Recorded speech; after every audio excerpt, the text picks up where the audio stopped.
सबको बुला दो, कोई ना मुझको याद रहे। यादों में तेरे सबको बुला दो, कोई ना मुझको याद रहे। सब खुशियों को आग लगा दो, खानाए दिल आबाद रहे।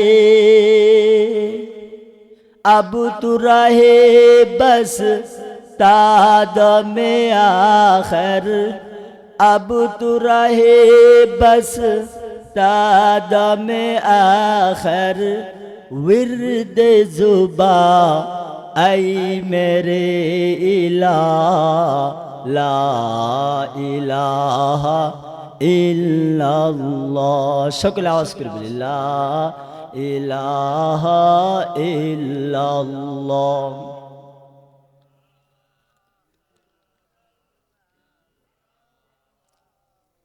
লা ইলাহা ইল্লাল্লাহ, লা ইলাহা ইল্লাল্লাহ। আওয়াজ করে লা ইলাহা ইল্লাল্লাহ।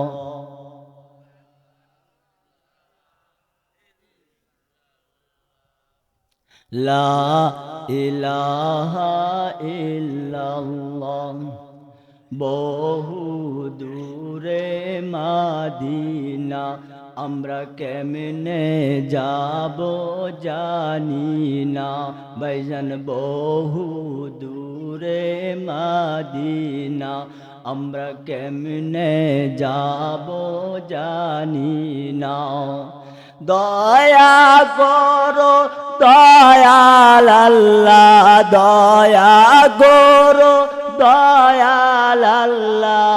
পুরাও মনের বাসনা, লা ইলাহা ইল্লাল্লাহ। আওয়াজ করে লা ইলাহা ইল্লাল্লাহ ইল্লাল্লাহ। আসিয়া খেলে প্রেমেরও খেলা, আসিয়া খেলে প্রেমেরও খেলা। ফেরাউন দেয় তার কত জ্বালা, আসিয়া খেলে প্রেমেরও খেলা।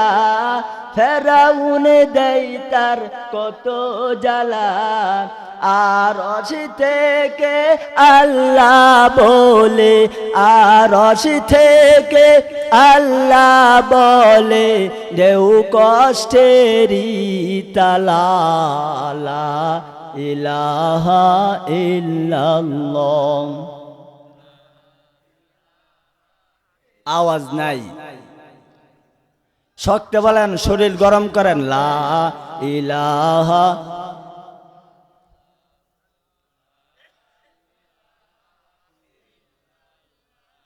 যার দিলে আছে আল্লাহর ভয়, আল্লাহ আল্লাহ সব সময়।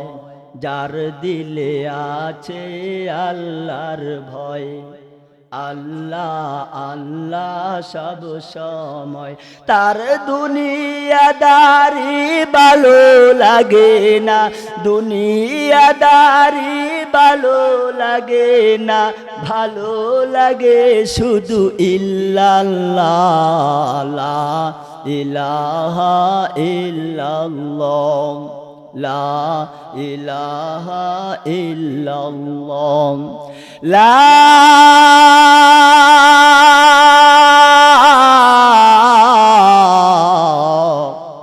ইলাহা ইল্লাল্লাহু মুহাম্মাদুর রাসূলুল্লাহ।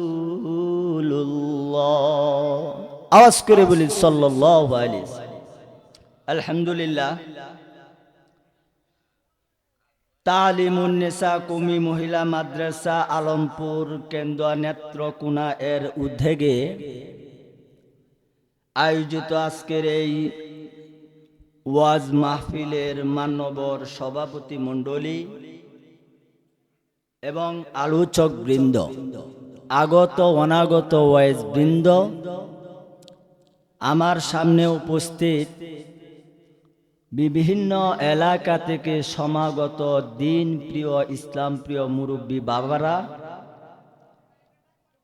বিশেষ করে তারুণ্যের উচ্ছ্বাস, দিক দিগন্তের দিকবাল, আল্লাহর জমিনে আল্লাহর দিন প্রচেষ্টায় যে সমস্ত যুবক ভাইরা পর্দার আড়াল থেকে আলোচনা শুনছেন, আবেদা সালেহা মুমিনা খালেসা সম্মানিতা মহিলারা, সর্বপ্রথমেই আমরা সেই মহান গহিয়ান সর্বশক্তিমান আল্লাহ জাল্লা জালালুহুর দরবারে শুকরিয়া আদায় করি যে মহান রব্বে কারিম আপনাকে আমাকে এই নব্য জাহিলিয়াতের যুগে, ফিতনা ফাসাদের যুগে, সন্ত্রাসীর যুগে, চাঁদাবাদের যুগে আল্লাহ তাআলা যাচাই করে, বাছাই করে, আদর করে, মায়া করে, মহাব্বত করে এই জান্নাতি পরিবেশে আসার বসার তৌফিক এনায়েত করেছেন। সেজন্য আওয়াজটা এমনভাবে হবে যাতে এই আলমপুর এলাকা থেকে আলহামদুলিল্লাহর আওয়াজ যেন আলমপুর এলাকা মাটি যেন কম্পন সৃষ্টি হয়ে যায়, ততটুকুন জুড়ে আমরা বলি আলহামদুলিল্লাহ। আমি মানুষটা দেখতে অনেক ছোট, তাই না? আসলে আমি এত বড় আলোচকও না, এত বড় বক্তাও না, এত বড় ওয়াইজও না। বাকি আপনাদের এলাকার কৃতি সন্তান, তার সাথে গভীর সম্পর্ক সেই 7-8 বছর আগে, তার সাথে কোনো এক অনলাইনের মাধ্যমে তার সাথে পরিচিত হয়। যে আসলে একটা মানুষ আর একটা মানুষের সাথে সম্পর্ক হয় কখন?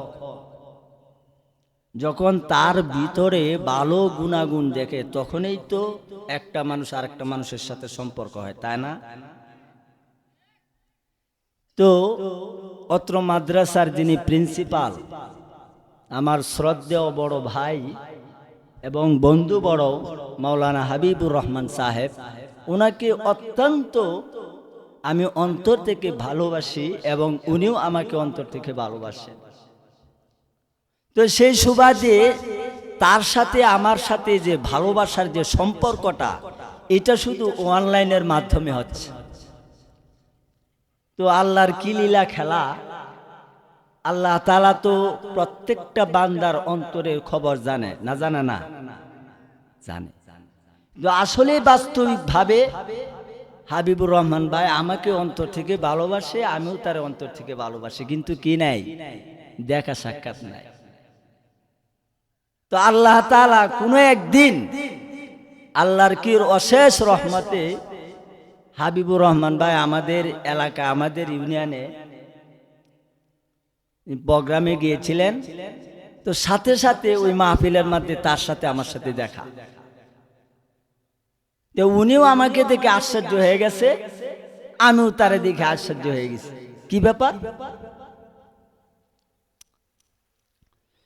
এছাড়াও আমি হাবিবুর রহমান ভাইয়ের ভিতরে আসলে এমন এমন গুণ পাইছি, এগুলো আসলে এখানে বলতে গেলে হয়তো অনেক সময়ের দরকার। সবচেয়ে বড় বিষয়টা যেটা আমার কাছে আচানক আশ্চর্যজনক লাগলো, যে বাংলাদেশের একজন বাতিলের আতঙ্ক একজন ব্যক্তি ছিলেন, আলেমে দ্বীন হযরত মাওলানা জুনায়েদ বাবু নগরী রহমতুল্লাহ আলাইহি, উনার একান্ত খাদেম এনামুল হক, তিনি ক্যান্সার রোগে আক্রান্ত হইয়া তিনি বিদেশে চলে গেছেন, চীন দেশে, চায়না দেশে তিনি চলে গেছেন। তো এমন আক্রান্ত হইছে, তো উনার আক্রান্তই আমাদের ব্যতীত করে, দুঃখ দেয়, বেদনা দেয়। তো উনাকে যখন বিদেশে নেওয়া হইছে, বিদেশে নেওয়ার পরে তো তখনও হাবিব ভাইয়ের সাথে এই বিষয়ে অনেক কথা হয়েছে। এই সময় হাবিব ভাই আপনারা জানেন মারাত্মক ধরনের একটা অ্যাক্সিডেন্ট করছে। এই মারাত্মক অ্যাক্সিডেন্ট, হাঁটতে পারে না, চলতে পারে না, ঠিকভাবে খাইতে পারে না। তো উনি আমাকে ফোন দিয়া বিভিন্ন বিষয় আলোচনা করতেছেন যে ভাই বেচারা এমন ক্যান্সার রোগে আক্রান্ত হয়েছে, এখন তো আমার খুব মায়া লাগতেছে, তার জন্য একটু দোয়া কইরা। দেখেন চিন্তা করে, নিজে রোগে আক্রান্ত, অ্যাক্সিডেন্টের রোগী, এরপরেও বাংলাদেশের নন্দিত ওয়াইজ প্রখ্যাত আলেমে দ্বীন জুনায়েদ বাবুনগরী রহমতুল্লাহ আলাইহির খাদেমের জন্য উনি দোয়া চাইছে। শুধু তাই না, বিগত কয়েকদিন আগেও কোনো এক কারণে তিনি লেনাদেনার বিষয় যে সেই জায়গাতেও উনার কথা রক্ষার্থে এই ভাঙ্গা পাউনিয়া উত্তরা থেকে নবীনগর পর্যন্ত উনি গাড়ি দিয়ে গেছেন, আবার হাইটেও গেছেন। যেই জায়গায় হাঁটা লাগে সেই জায়গায় হাঁটছে। তো ওই হাঁটাটা মূল মাকসাদ না, উনার মূল মাকসাদ ছিল এটাই যে আমি যার সাথে যেমন জবান দিছি এই জবান অনুযায়ী আমি কাজ করি। তো যাই হোক, আপনাদের এলাকার মধ্যে ভালো একজন আলেম পেয়েছেন এবং তিনি প্রতিষ্ঠানও দিয়েছেন। আল্লাহ তাআলার কাছে দোয়া করবেন, আল্লাহ তাআলা এমনও হইতে পারে এক হাবিবুর রহমানের কারণে গোটা আলমপুরবাসী আল্লাহ তাআলা জান্নাত দিয়ে দিতে পারে। আল্লাহর কাছে সম্ভব না অসম্ভব। এই জন্য ওনার জন্য দোয়া করবেন, ওনার প্রতিষ্ঠানের প্রতি চাইবেন, দেখবেন কখন কি হাজত হয় পুরা করবেন। যাই হোক, আমি আজকে আপনাদের সামনে যে আলোচনাটা করব সেই আলোচনাটা হলো গুনাহ সম্পর্কে আলোচনা। গুনাহ শব্দের অর্থ কি বুঝেন তো? আমি অল্প সময় আলোচনা করব। দেখেন আমাদের বাংলাদেশে ৫৬,০০০ বর্গ কিলোমিটার। আমাদের বাংলাদেশে যে পরিমাণে মাহফিল হয়, এত পরিমাণে মাহফিল ভিনদেশে অন্য রাষ্ট্রে হয় কিনা আমার জানা নাই, কিন্তু বাংলাদেশে প্রতিদিন প্রতিনিয়ত এক একটা না এক একটা গ্রামের মধ্যে মাহফিল হচ্ছে। মাহফিল হচ্ছে ঠিকই, কিন্তু এলাকার মধ্যে মানুষের কোনো পরিবর্তন নাই, না আছে?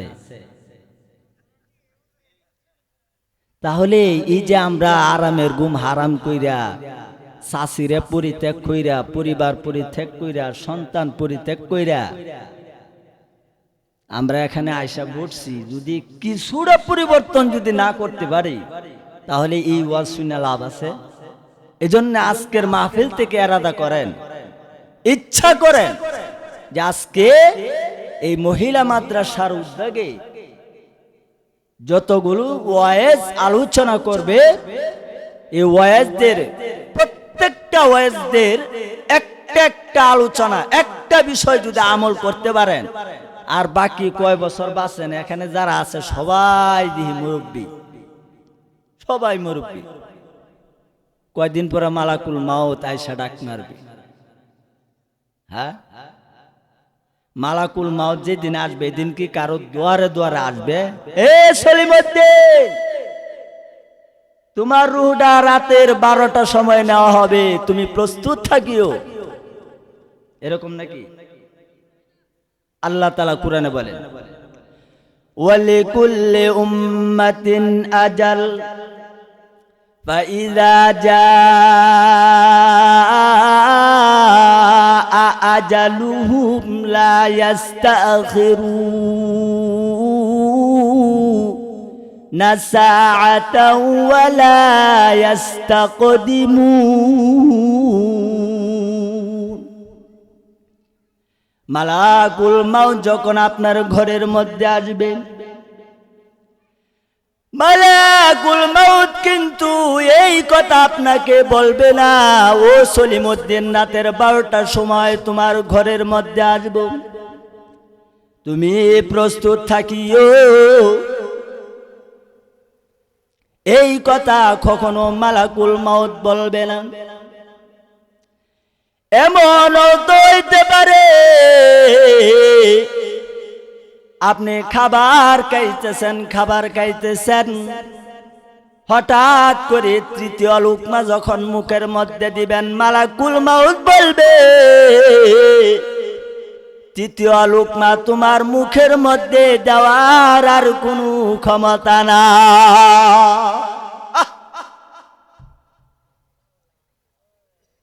এজন্য মৃত্যুর আগে নিজের অপরাধগুলি মোচন করিয়া পবিত্র হইয়া তারপরে 3.5 হাত মাটির নিচে যা।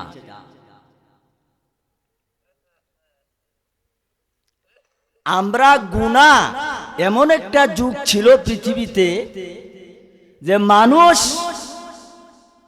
নেক আমল করার জন্য সৎ আমল করার জন্য একে অপরের সাথে প্রতিযোগিতা লেগে যায়।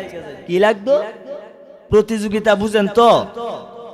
মানে ও যদি 4 রাকাত নামাজ পড়ে নফল, যে ওই 4 রাকাত পড়ছে নামাজ, এখন আমার কথা হলো আমি 6 রাকাত নফল নামাজ পড়ব। কথা ঠিক না বেটি? এমন একটা যুগ ছিল না সাহাবীদের যুগে? আবার এইরকম কইরেন না যে 5 ওয়াক্ত নামাজ আল্লাহ তাআলা দিছে 6 ওয়াক্ত পড়ে লাইবেন বানায় আর আরেক ওয়াক্ত বাড়ায় পড়ে লাইবেন। এমন নফল রোজার ক্ষেত্রে আমরা তো শুধু রমজান মাস আসলে রোজা রাখি, তাই না? কিন্তু সাহাবীদের যুগে রমজান মাস ছাড়াও রোজা রাখছে। ওরা যদি 2টা রাখছে, ওরা 3টা রাখছে, 4টা রাখছে। এক কথাই বলতে গেলে বলা যায় একজন আরেকজনের সাথে নেক আমল করার ব্যাপারে প্রতিযোগিতা লাগে যাইত।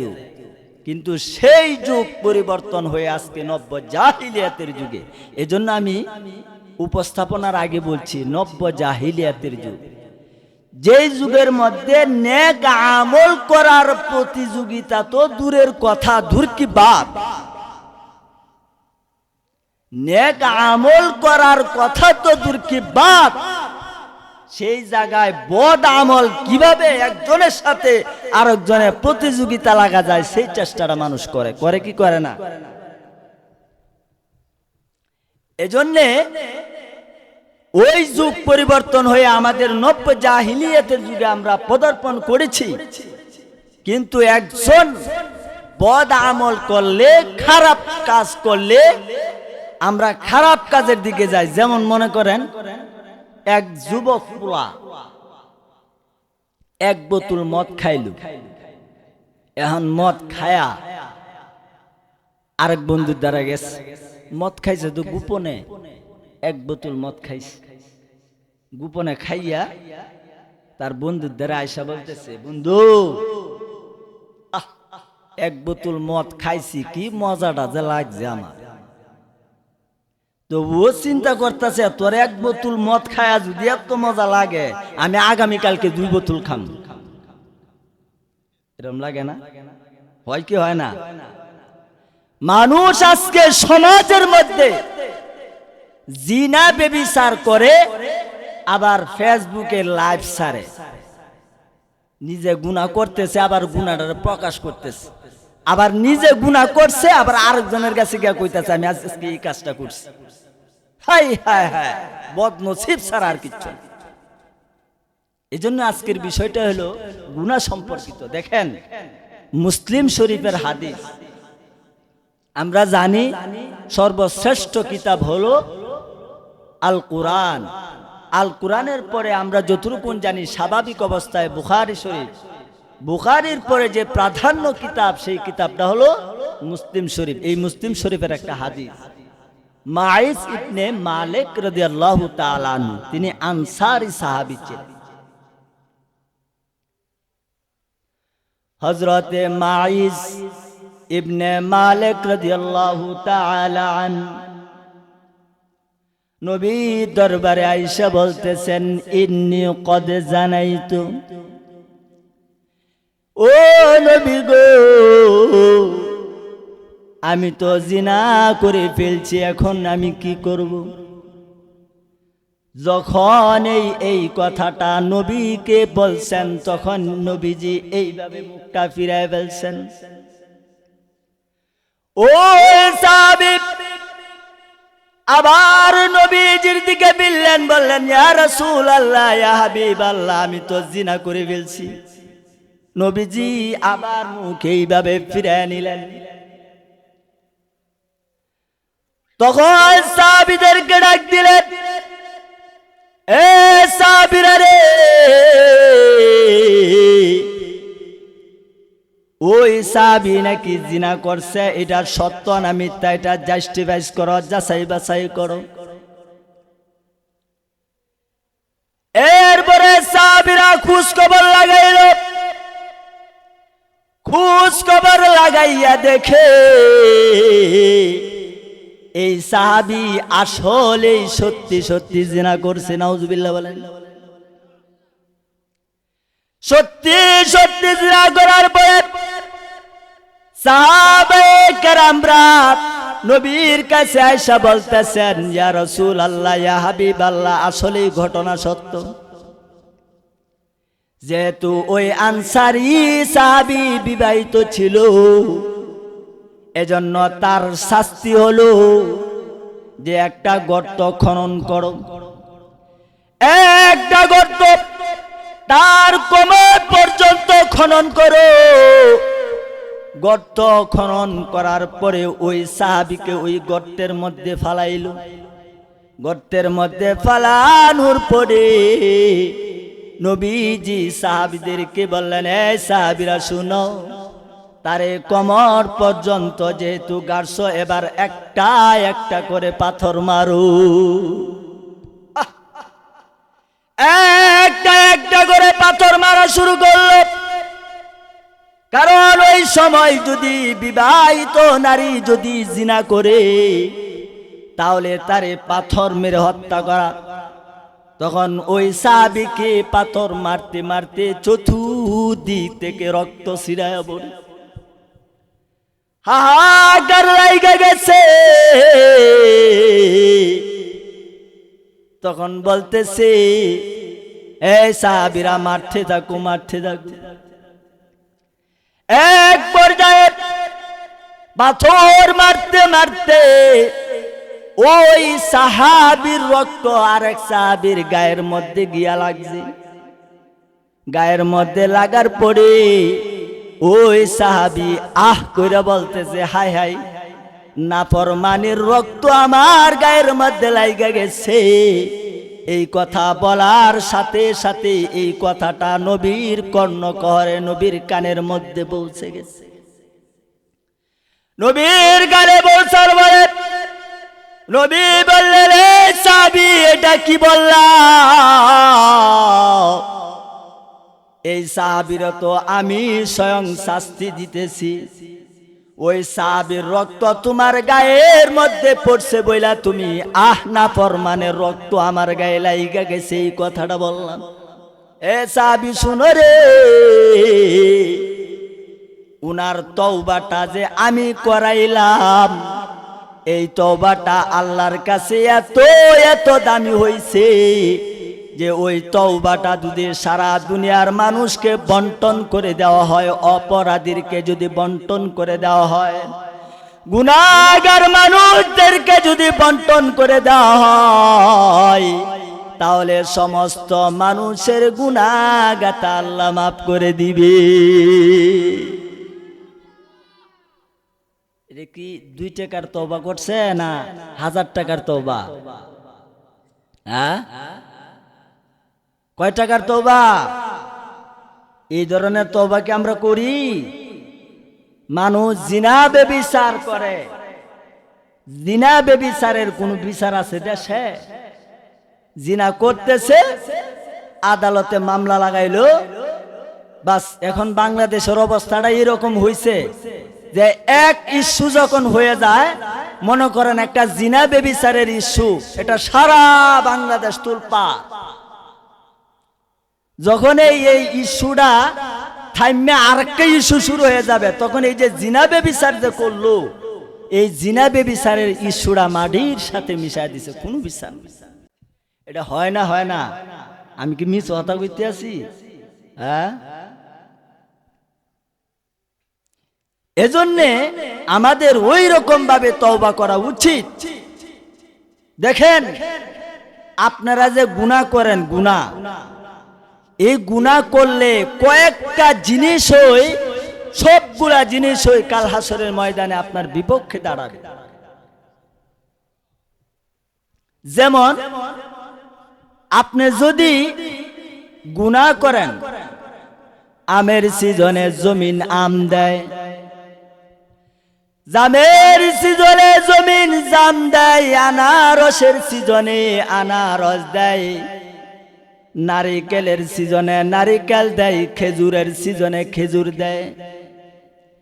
কিন্তু বাংলা মুসলমান ও আলমপুরের মুসলমান মনে রাখবেন, এমন একটা সময় আসবে যেই জমিন থেকে নারিকেল উৎপন্ন হয়, নারিকেল হয়, ওই নারিকেল আপনি পান করেন।